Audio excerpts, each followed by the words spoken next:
उस संकल्प को भगवान जरूर पूरा करेगा। संकल्प शुभ होना चाहिए, शुभ संकल्प मस्तु, हमारा यजुर्वेद बोलता है संकल्प शुभ होना चाहिए, अशुभ नहीं। संकल्प शुभ, ईश्वर उस संकल्प को निश्चित रूप से पूरा करता है। 88,000 महात्मा यह सोच रहे थे कथा भगवान की सुनने को मिल जाती, तो इस मेधावी कथावाचक को बुलाया नहीं गया, तो यह स्वयं चल करके आए महामती सूत जी, जिनको दूसरे नाम से रोमहर्षण के नाम से जानता है, रोमहर्षण। और उन्हीं के पुत्र हैं जिनका नाम है उग्रश्रवा। उग्रश्रवा का मतलब जानते हैं? उग्र माने तीव्र, श्रवा माने कान, कथा सुनने के लिए जिनके कानों में तीव्रता हो, उग्रश्रवा। कथा सुनने के लिए या सुनाने के लिए ये दोनों नामों का होना जरूरी है, एक है रोमहर्षण और एक है उग्रश्रवा। ध्यान से सुनिए, आप ना तो बढ़िया कथावाचक बन पाएंगे और ना आप बढ़िया कथा के श्रोता बन पाओगे। उग्रश्रवा, कथा सुनते सुनते कानों में सुनने की ताकत होनी चाहिए। ये थोड़ी ये सोचा ये पहले वहीं सुन ली, वहां सुनी, वहां सुनी, वहां सुनी। अरे रामचरित जो सुनत अघाई, रस विशेष जाना तिन नाई। जो ईश्वर के चरित्रों को सुनते सुनते ऊब जाते हैं, उन्होंने ना चरित्रों को समझा ना भगवान को समझा। अरे सुबह आप अखबार पढ़ोगे, शाम को पढ़ोगे, मन नहीं लगेगा, ये लगे क्या पुराना पुराना सा, सुबह तो पढ़ लिया। लेकिन रामायण की चौपाई दिन में 55 बार पढ़ना, हर बार आपको नई जैसी लगेगी महाराज, बार बार उसमें आनंद आएगा, क्योंकि उसमें चरित्र ईश्वर का छिपा हुआ है। इसलिए परमात्मा के चरित्रों से भगवान के मंदिर में संतों के पास जाने से बोर मत होइए। यह दरबार ऐसा है जो हमें बोर नहीं, यह दरबार हमें विभोर करता है। ये थोड़े ही कि मंगलवार हनुमान के मंदिर में चले गए तो बुधवार को कोई जरूरत नहीं है। जैसे रोज सोना, रोज खाना, रोज जागना पीना आवश्यक है, उसी प्रकार से अपने नित्य के काम में आप अपना ये आध्यात्म कर्म भी जोड़ लीजिए। इसी को तो सत्कर्म कहते हैं। कर्म 3 प्रकार का है, आगे आप सुनेंगे।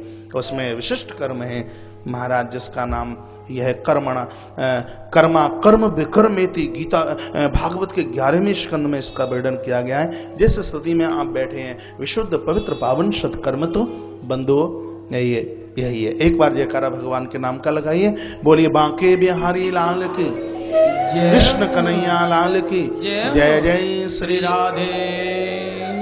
तो कथा सुनने वाला उग्रश्रवा, यानी कानों में मजबूती, ठीक है। दूसरा शब्द है रोमहर्षण। रोमहर्षण का मतलब है कथा सुनते सुनते या सुनाते सुनाते रोम रोम फड़कने लगे, कभी नाचने लगे, कभी गाने लगे, कभी रोने लगे। समझ लीजिए कि कथा आपके ऊपर अपना प्रभाव दिखा रही है।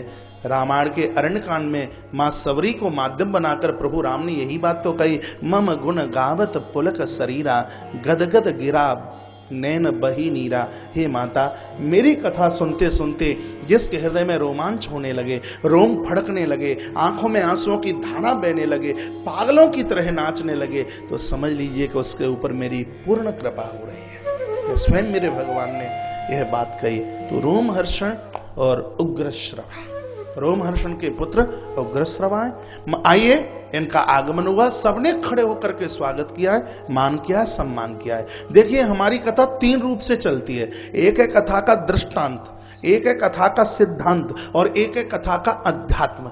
ये तो अभी आपने स्टोरी रूप में सुन लिया, ये आप अपने घर भी पढ़ सकते हैं। लेकिन इसका सिद्धांत क्या है? इसका सिद्धांत ये है कि आपके मध्य में कोई अपने से बड़ा आता है, उसको खड़े होकर के उसका मान कीजिए, सम्मान दीजिए, उसको आदर दीजिए, उसको बैठने के लिए जगह दीजिए।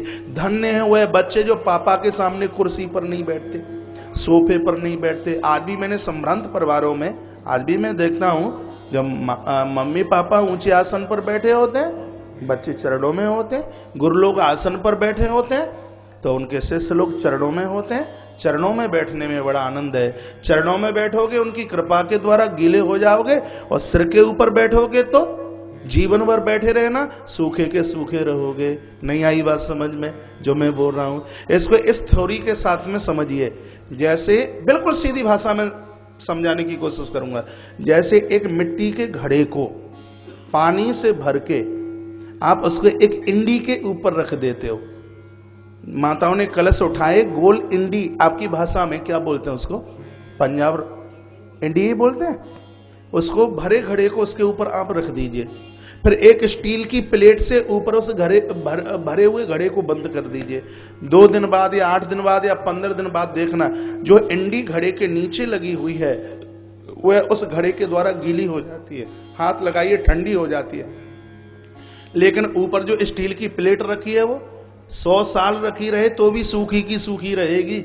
भरा हुआ घड़ा महापुरुष मां बाबूजी की तरह है, एंडी और ऊपर की तस्तरी इस जीव की तरह है। एंडी की तरह चरणों में रहोगे, महापुरुषों की माता पिता की कृपा के द्वारा गीले हो जाओगे, और स्टील की प्लेट की तरह खोपड़ी पर लदे रहोगे तो इनकी कृपा से वंचित रहोगे, जीवन भर सूखे के सूखे रह जाओगे। इसलिए इनके चरणों, मुझे पता था आप ताली बजाओगे, मालूम था मुझे, लेकिन इतना नहीं पता था कि इतनी कमजोर ताली बजाओगे। बजाओ तो जोर से बजाओ, नहीं मत बजाइए। इसका माना है, एक बात समझ, ताली कमजोर बजती है तो मुझे ये लगता है कि बात आपके पल्ले नहीं पड़ी है। तो चरणों में बैठने की कोशिश कीजिए, बड़े लोग आवे उनका आदर कीजिए, सम्मान कीजिए। मैं मांडू के उपनिषद में पढ़ रहा था, दरवाजे पर कोई आया है, या तो उसको बैठने के लिए आपने आसन नहीं दिया, बड़े को देखकर आप खड़े नहीं हुए, तो वह व्यक्ति अपने अपराधों को छोड़कर और हमारे पुण्यों को लेकर के वहां से वह पलायित होता है, वहां से वह प्रस्थान करता है। इसलिए आए हुए व्यक्ति को बैठने के लिए आप आसन दीजिए, फिर उसको पूछिए कि कैसे आना हुआ है। आज महात्मा श्री सूत जी महाराज पधारे, 88,000 महात्माओं ने खड़े होकर बड़ा मान किया, सम्मान किया, और चरणों में बैठकर यही प्रश्न कर दिया है कि ये कली के दोषों से यह जीव कैसे बच सकता है। आप कोई सुंदर सी ऐसी कथा सुना दीजिए, मम कर्ण रसायनम, जो हमारे कानों को अमृत जैसी लगे। क्यों? अज्ञान ध्वांत विध्वंसा कोटि सूर्य समा प्रभा। आप तो करोड़ों करोड़ों सूर्यों के समान हैं, आपका तो क्या कहना, अमृत जैसी कथा लगे, ऐसी कथा आप सुना दीजिए, यह कृपा आप कर दीजिए।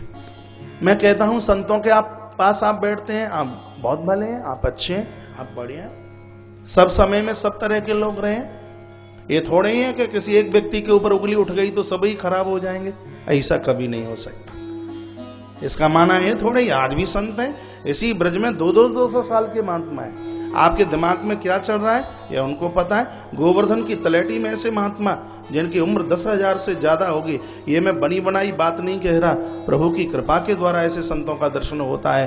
प्रभु की बिनु हरि कृपा मिले ही नहीं संता, जो सिर्फ वायु का आहार करके यमुना के उस पार एक जगह माट के बिल्कुल पास में है, वंशी बट नाम की जगह, आज भी सैकड़ों साल पुराना शरीर उन महापुरुषों का है, जिनको दुनियादारी से बिल्कुल कोई मतलब नहीं है। तो जब इस धरती पर सती नहीं रहेगी, जब इस धरती पर संत नहीं रहेगा, तो ये धरती तो फटकर रसातल में जाकर के चली जाएगी। तो इसका माना ये थोड़ा ही है कि हम उंगली उठा करके कह देंगे सब ऐसे ही होते होंगे, तो यही तो नहीं ठीक। थाली में अन्न का कण, सुनिए पहले मेरी तरफ ध्यान दीजिए, थाली में अन्न का कण और साधु का क्षण अपने जीवन में कभी गवा मत देना। कभी दोनों की कदर करना, दोनों की वैल्यू समझना।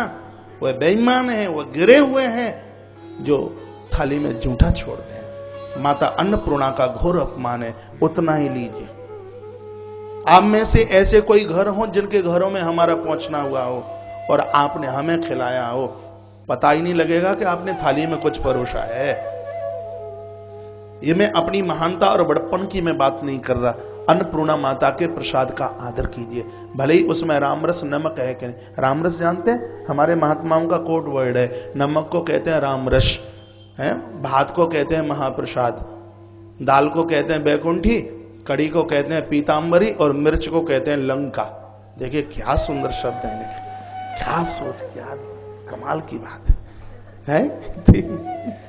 बोले बांके बिहारी लाल की जय हो। संत का क्षण और अन्न का कण जीवन में कभी खवा मत देना। संतों के पास बैठने में बहुत आनंद आता है, बहुत अच्छा लगता है, बहुत अच्छा लगता है।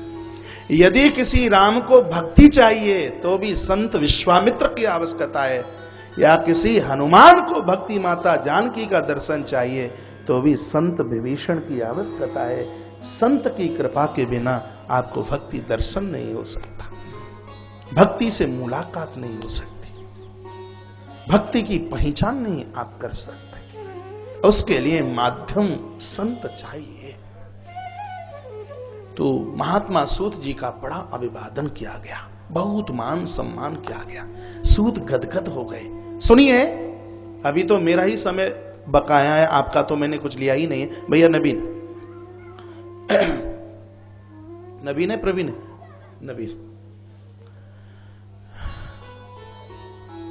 कहा हम तुम्हें वह कथा सुनाएंगे जो कभी सुखदेव मुनि ने राजा परीक्षित को कथा सुनाई। सौनकसियों को माध्यम बना करके कथा का श्रवण कराया जा रहा है। कहा जैसे ही कथा सुनाने के लिए वृत्त श्रोमणी गुरुजी सुखदेव मुनि तैयार हुए, देवता लोग स्वर्ग से अमृत कलश लेकर के आ गए। बस यही भागवत का महात्म्य है। देवताओं ने कहा कि हमें स्वर्ग का अमृत नहीं चाहिए, हे गुरुदेव इसके बदले में आप हमें कथा रूपी अमृत का रसास्वादन करा दीजिए। इस कथा के लिए हमें स्वर्ग नहीं, स्वर्ग का अमृत नहीं, हमें देवत्व भी नहीं चाहिए, हम नरत्व बनकर धरती पर बैठकर कथा सुनेंगे, आप हमें कथा सुना दीजिए। सुखदेव मुनि ने कहा क्व कांचो क्व मणिर महान, कहा तुम्हारा स्वर्ग का अमृत कांच का टुकड़ा है और यह भागवत रूपी कथा अमृत यह मणि है। दुनिया में ऐसा कौन पगला होगा जो कांच के बदले में अपनी मणि दे दे। बंधुओं, मैंने श्री डोंगरे जी महाराज के उस ग्रंथ में यह लिखा देखा है, आप कथा सुनने के लिए जा रहे हो, कोई व्यक्ति ये कहे कि कथा में सुनने मन जाना, हमें तुम्हें इंद्र का लोक दे देंगे, कथा सुनने को मिल जाए इंद्र लोक छोड़ने में भी, तो वह व्यक्ति घाटे में नहीं है, अपने आप में फायदे में है। इंद्र लोक भोगने के बाद में व्यक्ति को मरने गिरने के लिए धरती पर आना पड़ेगा, लेकिन भागवत की कथा सुनने के बाद में यह जीवात्मा परमात्मा की हृदय गद्दी पर जाकर के विराजित हो जाएगा, वह अजर हो जाएगा, वह अमर हो जाएगा। ऐसे ग्रंथ में लिखा है कि कल्प वृक्ष के नीचे आकर हर मनोती पूरी हो जाती है। वही व्यक्ति एक जो कल्प वृक्ष के नीचे आया है, लेकिन भागवत रूपी कल्प वृक्ष के नीचे जो चल करके आते हैं तो 7 तो स्वयं वाले तरते हैं, 7 पापाजी वाले तरते हैं और 7 बेटे वाले तरते हैं। स्कंद पुराण के अंतर्गत 7 तो पापा के पक्ष के तरते हैं, 7 मम्मी के पक्ष के तरते हैं और 7 ससुराल पक्ष वाले तरते हैं। ऐसे त्रिसप्तभी 21 पीढ़ियों का तारण होता है। खुआ कांचों को मणिर महान, तुम्हारा स्वर्ग का अमृत कांच का टुकड़ा है, यह भागवत रूपी अमृत है, यह मणि है। दिया नहीं कहा, दीप नहीं कहा, मणि कहा है। दीप भी तो बोल देते, नहीं मणि क्यों, दिया क्यों नहीं कहा? दिया इसलिए नहीं कहा कि हवा के झंकोरे आने पर दीपक बुझ सकता है, दिए का बुझने का खतरा है, लेकिन कितना भी आंधी तूफान चलता रहे मणि अपना प्रकाश नहीं छोड़ती। उसी प्रकार से दुख में, सुख में, अमीरी में, गरीबी में, अच्छे में, बुरे में, हर समय यह भागवत कल्याण करने वाली है। भागवत की कथा सुनने के बाद कल्याण ना हो ऐसा हो ही नहीं सकता। एक मरे हुए धुंधकारी का उद्धार भागवत की कथा करती है, तो हम आप जैसे जिंदे लोगों का आत्म कल्याण यह भागवत क्यों नहीं करेगी? निश्चित रूप से। हमारे ब्रज के रसिक कहते हैं, भाग्य कहीं सो भाग्य खुल जात जीवन के, गा के कहीं सो गर्गुमान मिट जाते हैं, वाके कहीं सो वर्ण होई विष्णु दासन में, ताके कहीं सो तन सारो ही तर जाते हैं। और जो कहूं भागवत की कथा सुनवे के ताई मिल जाए, भगवान को धाम ताए खास मिल जाते हैं, भगवान को धाम ताए खास मिल जाते हैं। भागवत की कथा सुनने से राधा गोविंद के चरणों की सानिध्यता, सामीप्यता और उनकी गोद ना मिले ऐसा हो ही नहीं सकता। एक वृक्ष की जड़ों में पानी देने से खुराक हर पत्ते फूल को मिलती है, उसी प्रकार से एक भागवत की कथा सुनने से हर देवी देवता अपने आप में प्रसन्न हो जाते हैं। ऐसी है भागवत। सुखदेव मुनि ने मना कर दिया कि तुम इसके लायक नहीं हो। देवता लोग सीधे ब्रह्मा के पास पहुंचे, विधाता ब्रह्मा से शिकायत की। इतने में किसी ने जाके बोल दिया, शिकायत करने से होगा क्या, राजा मुक्त हो गए। ब्रह्ममम विष्मम ययु, ब्रह्मा को इतना आश्चर्य हुआ, इसी ग्रंथ में लिखा है कि सत्य लोगों को तराजू बना दिया। एक पलड़े में भागवत ग्रंथ और दूसरे पलड़े में दुनिया के जितने भी पुण्य थे सब दूसरे तराजू के पलड़े में रखे, तोलना शुरू किया ब्रह्मा ने। ब्रह्मा हुए हैं जो डांडी नहीं मार सकते। ब्रह्मा ने तराजू उठाया, जिस पलड़े में भागवत ग्रंथ है वह पलड़ा एक तिल भी जमीन से नहीं उठा। क्यों? श्रीमद् भागवत तो साक्षात कृष्ण रूप है। ग्रंथ के सामने सुंदर मुकुट लगा हुआ है, सुंदर मोर पंख लगे हुए हैं, इसलिए क्योंकि हम भागवत को गीता प्रेस की दुकान की किताब नहीं, तो इसको साक्षात हम कृष्ण रूप मानते। मेरा इष्ट है भागवत। आपके मध्य में हम बैठे हैं, कुछ बोलने का मौका मिल रहा है, भगवत कृपा, ये भागवत कृपा है। भागवत की कृपा करते, भागवत की सेवा करते हुए लगभग 19-20 साल हुई हैं। मुझे 18-19 साल पुराना भी समय हुआ है, मुझे याद है, और वर्तमान समय का भी मुझे समय तो बराबर याद है ही। हिंदुस्तान के राष्ट्रपति और प्रधानमंत्री के पास वह नहीं होगा जो हमारे पास है। कृपा भागवत की है, जब चाहे सो जाए, जब चाहे जाग जाए, है? कई दिनों तक भोजन ना मिले, चिंता की बात नहीं, कई दिनों तक ना सोए, कोई टेंशन नहीं, चिंता नहीं, जीवन में चिंतन है, ये भागवत ने दिया है। और मैं तो प्रभु के चरणों में प्रार्थना करता हूं, ऐसी कृपा आप सबके ऊपर बरसे। श्लोकार्धम श्लोक पादम बा, पूरी कथा तो बहुत दूर की बात रही, एक श्लोक का एक चरण भी यदि आप रोज बोल लेते हैं, समझ लीजिए भगवान कहते हैं मैं ऐसे भक्त का ऋणी हो जाता हूं, मैं उसका कर्जदार हो जाता हूं। भागवत के उपासक बनिए। आपको संस्कृत का अनुभव नहीं है, हिंदी में पढ़िए, और उसका भी अनुभव नहीं है तो अपने मंदिर में ग्रंथ रख दीजिए, रोज फूल और तुलसी इसके ऊपर चढ़ाइए, गोविंद आपके घर को छोड़ करके नहीं जाए। कागज हो कलम से लिख लेना, 6 चीजों को कभी जीवन में भूला मत देना। विदेश का कोई व्यक्ति आया जिसको हमने सिकंदर के नाम से जाना, और जब वह यहां हिंदुस्तान से गया तो अपने मुल्क में जाकर के कहता है कि उन हिंदुस्तानियों का कोई कुछ बिगाड़ नहीं सकता, क्योंकि उनके ऊपर 6 की कृपा है, 6, और इन 6 के ऊपर मेरी भागवत ने बड़ा जोर दिया है। वो क्या है? भागवत में गीता है, भागवत में गुरु है। गीता के प्रति श्रद्धा रखिए, गुरु के प्रति श्रद्धा रखिए, गोविंद के प्रति श्रद्धा रखिए, गाय के प्रति श्रद्धा रखिए, और गायत्री के प्रति श्रद्धा रखिए, और गंगा के प्रति श्रद्धा रखिए। आपसे बड़ा महान फिर कौन होगा? ज्यादा नहीं, मैं 6 ही बात तो आपको बोल रहा हूं। आज की कथा सुनकर यह गांठ लगा लेना, ये यूं ऐसे यूं बांध लेना, ये सबके बिना रह लेंगे, लेकिन हम इन 6 के बिना नहीं रह सकते। गीता, गोविंद, गुरु, गंगा, गाय, गायत्री, 6। क्या कहूं इसके लिए? याद में रहेगी यह बात? गीता, गोविंद, गुरु, गाय, गंगा, गायत्री, 6। जिन घरों में गंगा जल नहीं हुआ, घर घर नहीं शमशान घाट है। गंगा का इतना मैं तो शिव महापुराण की कथा भी मैं कहां कर रहा था पिछले दिनों में, गंगा गंगित ब्रूयातम, जिह्वा से सर्व गंगा मां का नाम ले दें, दिन के जितने पाप हैं सब ऐसे समाप्त होते हैं जैसे माचिस की तीली दिखाने पर कपूर समाप्त होता है। उड़ती हुई धूल आकाश से गिरती हुई बूंदों के द्वारा लिप्त हो जाती है, उसी प्रकार से मां गंगा का नाम लेने से दिन भर के पाप समाप्त होते हैं। जो गंगा का आचमन करते हो, गंगा की पूजा करते हो, उनका तो फिर कहना ही क्या। ऐसी गंगा है। गायत्री तो वेद माता है। मैंने गायत्री के स्कंद पुराण में भी गायत्री की चर्चा की गई है। किसी व्यक्ति ने यदि 1.25 लाख गायत्री का पुरुषण, मैं तो यह भी पढ़ रहा था, ऐसा ब्राह्मण जो 1.25 लाख गायत्री का एक चरण करके किसी के घर जाता है, उसके घर के भाग्य को बदल के आ जाता है। वह किसी को श्राप दे दे श्राप, वह किसी को वरदान दे दे तो वरदान। बिना भजन के श्राप भी नहीं लगता, बिना भजन के वरदान भी नहीं लगता। कमरे में आग लग गई हो, दीवारें जल रही हो, किवाड़ जल रहे हो, गायत्री का पुरुषण करने वाला उस अग्नि में भी सुरक्षित रहता है। यह गायत्री का यह बहुत बड़ा प्रभाव है। हमारे इस वैदिक सनातन धर्म, इस परंपरा में जब ब्राह्मण बालकों को वेदों की शिक्षा देने से पूर्व पहले उनको यज्ञोन पीत या गोपवीत मंत्र के साथ, यज्ञोपवीत के जनेऊ के साथ में उन्हें पहले गायत्री मंत्र दिया जाता है। और ब्राह्मण मरते दम तक, एक वेद पाठी मरते दम तक मां गायत्री को नहीं भूल पाता। गायत्री के बिना तो सूर्य नारायण अर्घ स्वीकार नहीं करते। गायत्री के बिना गंगा का क्या कहूं, और गौ माता के लिए तो मैं क्या बोलूं बंधु।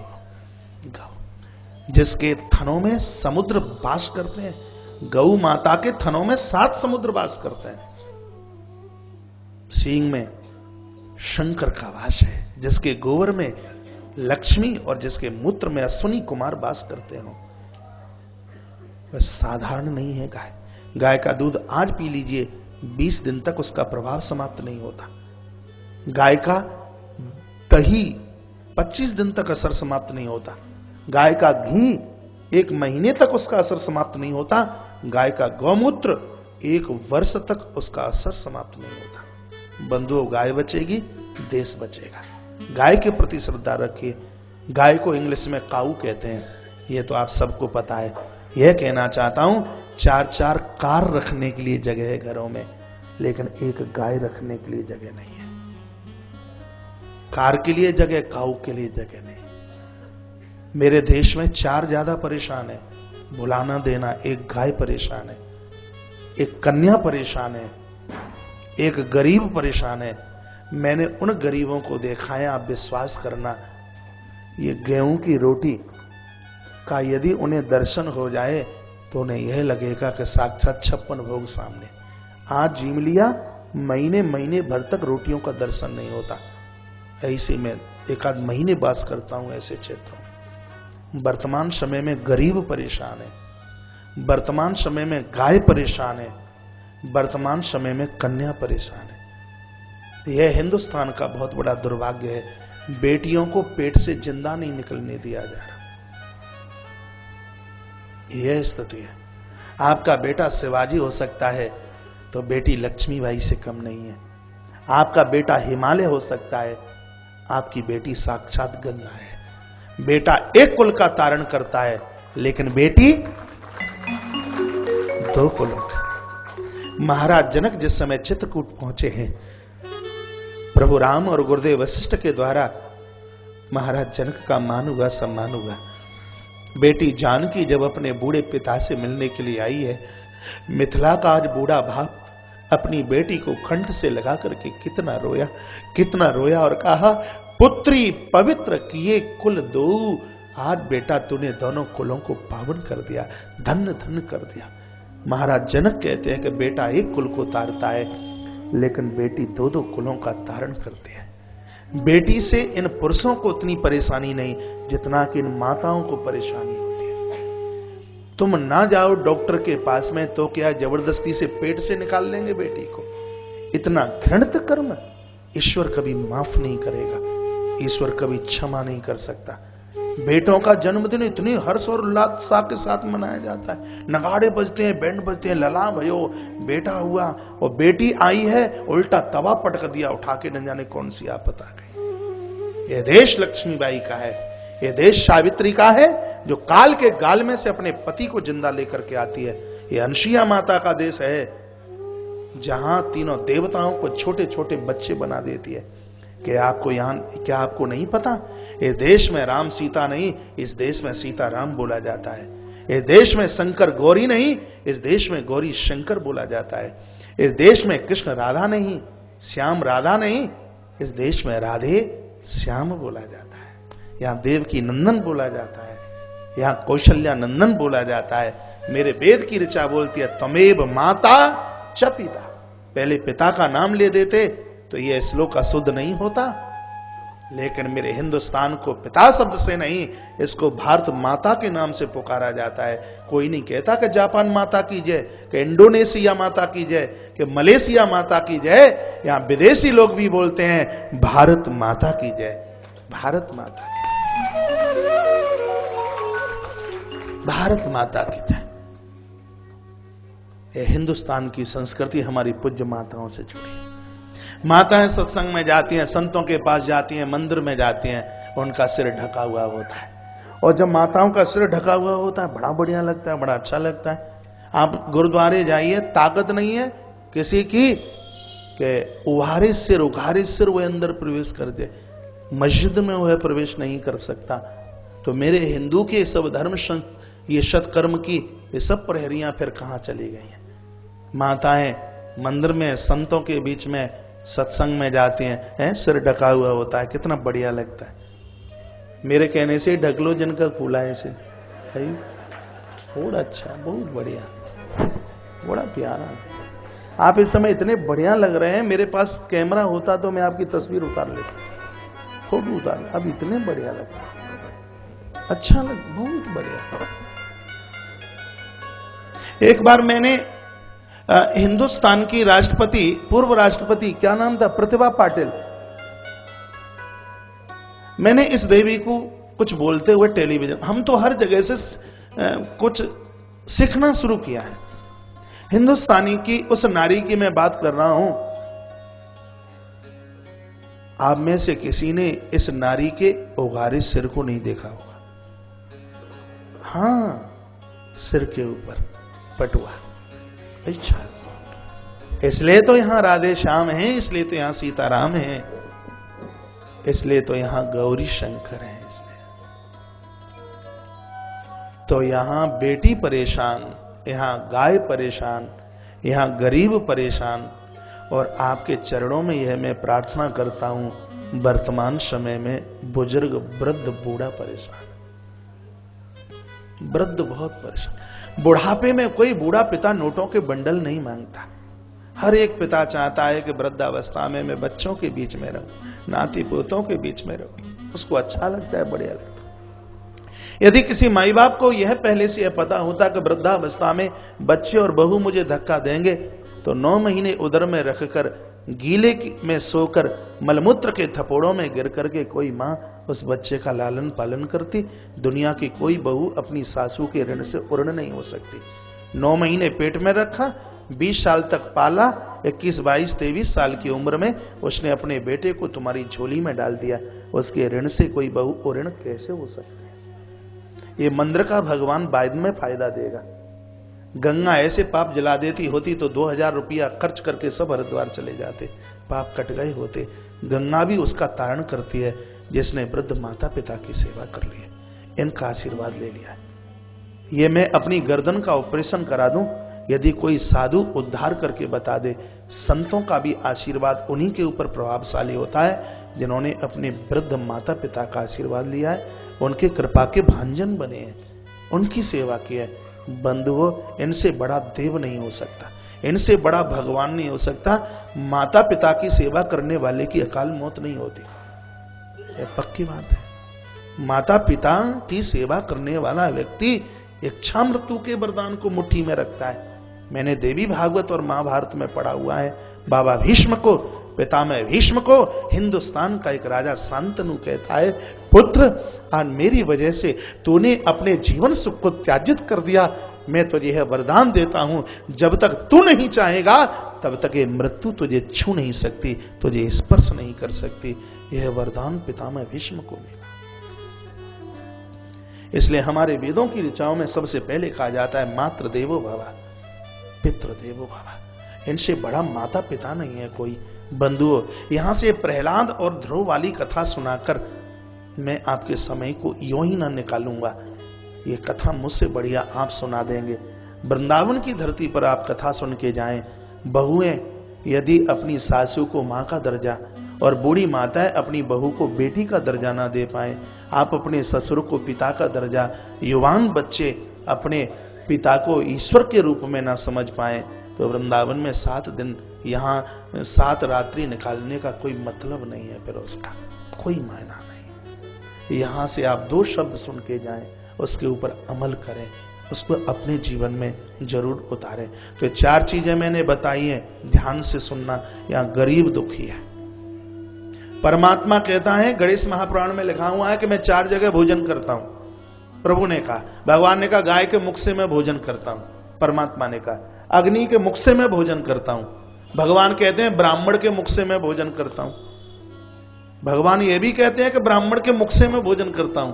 तो कभी कभी मैं विद्वान ब्राह्मणों के बीच में बैठा होता हूं, तो उनके बीच में जब मैं जरूर बोलता हूं, जो तंबाकू खाते हैं, जो बीड़ी पीते हैं, कभी कभी सिगरेट घोंट लेते हैं, मैं उनको कहता हूं, भैया जब हम ब्राह्मण के मुंह से भगवान भोजन करते हैं तो उस मुंह को तो पावन होना चाहिए, पवित्र होना चाहिए। तो इसका मतलब ये थोड़े है कि ब्राह्मण सबको छोड़ छाड़ दे और वर्ण के जो लोग हैं खूब लाल परी की बोतल लगाएं।